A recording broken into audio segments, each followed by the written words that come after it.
হৃদয়ৰ স্পন্দন মই আজিও কৃতজ্ঞতাৰে সোঁৱৰণ কৰোঁ ভাৰতৰ স্বাধীনতা আন্দোলনত অসমৰ প্ৰথম মহিলা শ্বহীদ তেজপুৰৰ মালতী মেমক আজি মই কৃতজ্ঞতাৰে সোঁৱৰণ কৰিম অসম আন্দোলনত শ্বহীদ হিচাপে স্বীকৃতি লাভ কৰা বাধনা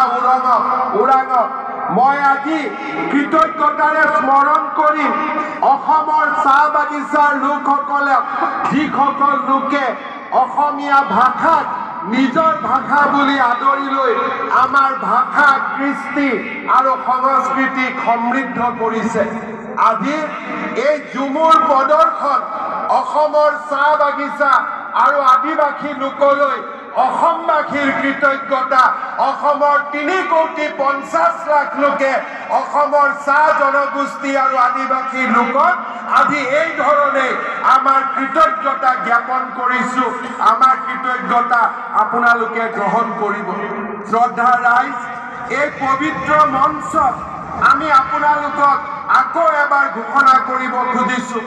চৰকাৰী চাকৰিত তৃতীয় আৰু চতুৰ্থ শ্ৰেণীৰ বাবে 3% সংৰক্ষণ অসমৰ চাহ বাগিচাত হাইস্কুলৰ নিৰ্মাণ 300তকৈও অধিক আয়ুষ্মান আৰোগ্য মন্দিৰৰ নিৰ্মাণৰ পিছত আমি আজি আপোনালোকক প্ৰতিশ্ৰুতি দিছো যে সময়ৰ লগত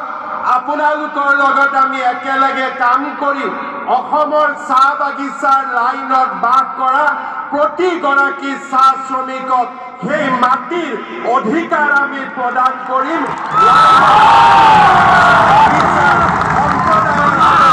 আপোনালোকৰ হ'ব